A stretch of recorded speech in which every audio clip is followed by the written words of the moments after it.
کہ ایک تو جسمانی طاقت جو ہے وہ ختم ہو جاتی ہے، اعضاء جو ہے وہ کام کرنے جو ہے وہ چھوڑ جاتے ہیں، اس میں اتنی قوت نہیں رہتی بڑھاپے کی وجہ سے، یادداشت جو ہے وہ جاتی رہتی ہے، کچھ چیزیں یاد نہیں رہتی، جو جو زندگی میں بڑی بڑی طاقت کی باتیں کرتا تھا انسان اور بڑے بڑے بانگ دعوے کرتا تھا، تو اس عمر میں جا کر وہ بالکل ناکارہ ہو جاتا ہے، دوبارہ سے بچے کی طرح سے ڈیپینڈنٹ ہو جاتا ہے اپنی اولاد کے اوپر یا دوسرے لوگوں کے اوپر، ایون کہ اس کے اٹھنا بڑھ چلنا۔ اور سب سے اہم بات جو یہاں پر ہمیں فوکس کرنی ہے کہ اس کی یادداشت جاتی رہتی ہے، اتنا زیادہ علم ہونے کے باوجود، اتنا زیادہ اسٹڈی ہونے کے باوجود، کاروبار کے معاملے میں، اپنی فیملی کے معاملے میں بڑے اس نے ایک حکیمانہ قسم کے فیصلے کیے ہوئے ہوتے ہیں، لیکن وہ ایک ایسی عمر کو پہنچ جاتا ہے جب کہ اس کی سمجھ ہی معاف ہو جاتی ہے، اس کی عقل معاف ہو جاتی ہے۔ تو یہ ارذل العمر ہے، اور حدیث میں ہمیں پتہ چلتا ہے کہ نبی کریم صلی اللہ علیہ وسلم بھی ارذل العمر سے پناہ مانگتے تھے اللہ تعالیٰ کی۔ بہرحال تم میں سے کچھ جو ہیں وہ تو پہلے فوت کر دیے جاتے ہیں، اور کچھ کو بڑھاپا جو ہے وہ عطا کیا جاتا ہے، اور بڑھاپے میں کچھ جو ہیں وہ تو ایک ناکارہ عمر کی طرف لوٹ جاتے ہیں، لِكَيْ لَا يَعْلَمُوا تاکہ نہ وہ جان سکیں، تاکہ وہ نہ جانیں، من بعد علم شیئن جان لینے کے بعد کچھ بھی، یعنی جوانی میں انہوں نے بہت کچھ جانا، بہت کچھ علم رکھا، یا بہت ساری انہوں نے مطلب ڈینگیں ماری ہوئی، لیکن اب ایسی عمر کو پہنچ گئے کہ وہ سارا علم ان کا ختم ہو گیا، نکارہ ہو گیا، اور وہ اب جیسے ان کو کچھ پتہ ہی نہیں۔ وَتَرَى الْأَرْضَ، اچھا یہاں تک آ کر انسان کی جو ہے وہ بات ختم ہوئی کہ انسان کو اللہ تعالیٰ نے کہاں سے، مٹی سے شروع کیا، اس کو بالکل بے قدر پانی، پھر اس کے بعد ایک نطفہ، پھر اس کے بعد گوشت پوچھ، پھر اس میں ہڈیاں وغیرہ شکل وغیرہ اس کو دینا، اس میں روح پھونکنا، اس کے بعد پھر ایک خاص مدت تک اس میں اندر جو جینیٹک پراپرٹیز ہیں وہ تخلیق، وہ مطلب پیدا کر کے ایک خاص مدت تک رحم کے اندر رکھنا، پھر بچے کی صورت میں بالکل ایک کمزور بچے کی شکل میں اس دنیا میں لے کر آنا، پھر اس کے بعد اس کی زندگی کی حفاظت کرتے کرتے اس کو جوانی کی عمر تک پہنچانا، پھر جوانی سے بھی ان کو بڑھاپے کی عمر تک پہنچا دینا، اور ان میں سے کچھ ایسے بڑھاپے کی عمر کو پہنچے کہ بالکل ناکارہ ہو گئے اپنی یادداشت کے اعتبار سے۔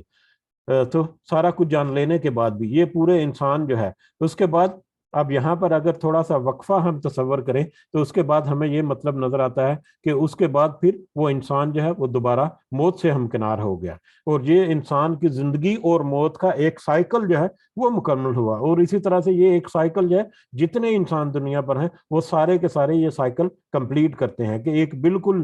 ناچیز کو ان کا وجود بھی نہیں، کہ اللہ تعالیٰ ان کو وجود بخشتا ہے، ان کو عمر دیتا ہے، ان کو ساری فیسلٹیز دیتا ہے، اور پھر وہ واپس موت سے ہمکنار ہو جاتے ہیں۔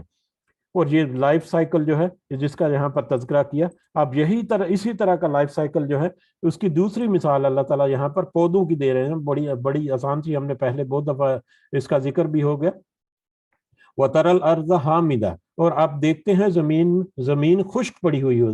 آپ خشک زمین کو بھی دیکھتے ہیں، جو کھٹی ہوئی کھیتی جو ہوتی ہے، خشک زمین وہ ایسے بالکل خشک کہ اس کے اوپر کوئی جڑی بوٹی بھی نہیں ہوتی، اس قدر خشک زمین ہوتی ہے۔ فَإِذَا أَنزَلْنَا عَلَيْهَا الْمَاءَ، پھر جب ہم نازل کرتے ہیں اس پر پانی، وہ جو بنجر سی زمین جو دکھنے والی ہے، یہ بالکل نا آباد زمین، اس کو اوپر پھر ہم جب پانی نازل کرتے ہیں، چاہے وہ بارش کی شکل میں یا چاہے وہ نہروں کی شکل میں، آبپاشی کی شکل میں، اہتزت وہ لہلہاتی ہے، وہ ربت اور ابھرنے لگتی ہے، وہ انبتت من کل زوج بہیج، اور اگاتی ہے ہر قسم کی بارونق چیزیں۔ وہ بے جان چیز جو ہے، وہ خشک پڑی ہوئی زمین جو ہے، وہ اس کے اوپر جب اللہ تعالیٰ پانی کو نازل کرتے ہیں مختلف طریقوں سے، تو وہ زمین جو ہے وہ زمین زندہ ہو جاتی ہے، پودوں کی شکل میں، یا ایک نباتات کو زندگی بخشتی ہے، وہ لہلہانا شروع ہو جاتی ہے، سبز ہو جاتی ہے، پھر وہ ابھرنے لگتی ہے، یعنی وہ اس کے اوپر جو بھی فصل وغیرہ کاشت کی جاتی ہے، یا جو بھی اس کے اوپر گھاس پھوس یا جڑی بوٹیاں جب وہ پنپتی ہیں، تو وہ پہلے تو وہ بالکل زمین کے ساتھ ہی چپکی ہوئی ہوتی ہیں، پھر وہ لہراتی ہیں، تھوڑا اس کے اوپر پھر ابھرنے لگتی ہیں، حجم میں، سائز میں، والیوم میں وہ بڑی ہونا شروع ہو جاتی ہیں، زمین سے اوپر اٹھنا شروع ہو جاتی ہیں، اور پھر وہ ہر قسم کے اناج یا ہر قسم کی چیزیں جو ہیں وہ اگاتی ہیں، اس میں اناج بھی ہیں، اس میں ایون کے پھل بھی ہیں جو کہ موسمی پھل ہیں، اس کے علاوہ اناج وغیرہ، کھیتی وغیرہ، وہ سارا کچھ اس میں شامل ہے۔ پھر اس کے بعد بھی اب اگر دیکھیں تو یہاں پر بھی ہلکا سا وقفہ کہ جب وہ ہر قسم کی چیز کو اگاتی ہیں، خاص کر فصلوں وغیرہ کی بات ہو رہی ہے، تو پھر دوبارہ سے وہ خشک ہو جاتی ہیں، جیسے بالیاں اور گیہوں اناج وغیرہ جو ہے، گندم وغیرہ، چاول وغیرہ، وہ خشک ہو جاتی ہیں، پھر ان کے میں سے بیج کو نکال کر اس کو کاٹ دیا جاتا ہے، تو پھر وہ دوبارہ سے وہی اسی طرح سے خشک زمین ہمیں نظر آنا شروع ہو جاتی ہے۔ ہاں، اپنے پیچھے وہ بیج جو ہے وہی ریپروڈکٹیو جو جس کا ہم نے انسان کے بارے میں ذکر کیا کہ اسی مٹی سے پھر وہ طاقت اور توانائی حاصل کر کے ریپروڈکٹیو کیپیبلٹی جو ہے وہ اللہ تعالیٰ اس کو عطا کرتا ہے، جس کے ذریعے سے پھر نیا انسان جو ہے وہ بنتا ہے۔ اسی طرح سے مٹی کے پودوں کے ساتھ بھی ہے کہ اسی مٹی سے وہ پیدا ہوا، بڑا پھولا اپنا بیج اس نے چھوڑا اور اس دنیا سے چلا گیا، اور وہ بیج جو ہے دوبارہ سے نئے سرے سے ایک نئی فصل کے لیے وہ استعمال ہوتا ہے۔ تو اسی طرح سے یہ پورا لائف سائیکل انسان کے ساتھ بھی ہے، اور اناج وغیرہ کے ساتھ بھی یہی لائف سائیکل جو ہے وہ چلتا ہے۔ تو یہ اللہ تعالیٰ نے ہمیں ذکر کیا ان لوگوں کے لیے، خاص کر ان لوگوں کے لیے جو کہ ایسی چیزوں پر یقین نہیں رکھتے کہ قیامت کے وقت ان کے مرنے کے بعد دوبارہ بھی ان کو اٹھایا جائے گا۔ ذالک بان اللہ هو الحق، یہ اس وجہ سے ہے کہ بے شک اللہ ہی حق ہے، یہ اس وجہ سے ہے کہ اللہ جو کر رہا ہے سب حق کے ساتھ کرتا ہے، اور جو سارا کچھ اللہ کی طرف سے حق ہے یا سچ ہے۔ وَأَنَّهُ، اور بے شک وہ یحیی الموتى، وہی زندہ کرتا ہے مردوں کو۔ کس طرح سے وہ مردوں کو زندہ کرتا ہے؟ بیج جو ظاہری طور پر ایک مردہ چیز نظر آتی ہے، اسی طرح سے دوسرے جاندار یا مردہ زمین میں سے وہ زندگی جو ہے اس کو کیسے نکالتا ہے۔ ہم نے دو مثالیں اوپر بڑی خوبصورتی سے اللہ تعالیٰ نے یہاں پر کوٹ کی، وہ دیکھیں، وہی زندہ کرتا ہے مردوں کو، اسی طرح سے وہ مردوں کو بعد میں بھی زندہ کرے گا، کیونکہ وہ ہر چیز پر قدرت رکھنے والا ہے، وہی زندہ کرتا ہے مردوں کو۔ وَأَنَّهُ عَلَىٰ كُلِّ شَيْءٍ قَدِيرٌ، اور بے شک وہ ہر چیز پر خوب قدرت رکھنے والا ہے۔ یہ اللہ تعالیٰ کی قدرت، خاطہ قدرت میں ہے کہ وہ دوبارہ بھی تمہیں زندگی عطا کرے آخرت کے دن۔ میرا خیال ہے یہیں پہ رکتے ہیں ہم آج انشاءاللہ۔ الحمدللہ آج اللہ تعالیٰ نے ہمیں توفیق دی کہ ہم اس کی آیات میں سے وہ نشانیاں جو ظاہری طور پر ہمیں نظر نہیں آتی، ایک انسان کی اپنی حیثیت اور اوقات جو ہے وہ ہمیں یہاں پر اس کی ایک یاد دہانی ہو گئی۔ اللہ تعالیٰ سے دعا ہے کہ ہمیں اپنی حیثیت کے مطابق اپنے ایمان کو مضبوط کرنے کی اللہ تعالیٰ ہمت و توفیق دے، اور ایمان کے ساتھ نیک عمل کرنے کی بھی توفیق عطا فرمائے، تاکہ ہم اس دنیا میں سرخرو ہونے کے ساتھ ساتھ کم از کم اتنے ہمارے نامہ اعمال میں ضرور جمع ہو جائے کہ آخرت میں ہم ان لوگوں میں اٹھیں جن کو اللہ تعالیٰ محفوظ رکھیں گے ایسے کسی بھی بڑے کرب کی کوئی نشانی سے جس کا ہمیں اللہ تعالیٰ نے ذکر کیا۔ وما علینا الا البلاغ المبین، آمین یا رب العالمین۔ یہ اگر کچھ اضافہ کرنا چاہ رہے ہیں یا کچھ پوائنٹ ہے تو آپ ڈسکس کر سکتے ہیں۔ جزاکم اللہ خیرا کثیرا۔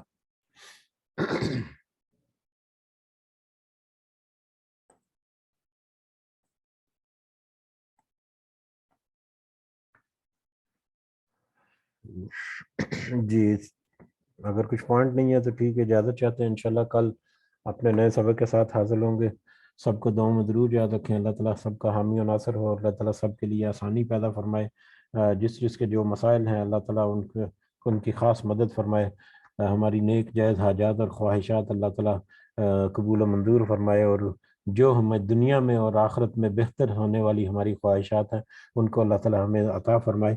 آمین یا رب العالمین۔ رب ارحمہما کما ربیانی صغیرا، رب ارحمہما کما ربیانی صغیرا، رب ارحمہما کما ربیانی صغیرا، ربنا آتنا فی الدنیا حسنہ وفی الآخرۃ حسنہ وقنا عذاب النار، ربنا ظلمنا انفسنا وإن لم تغفر لنا وترحمنا لنکونن من الخاسرین،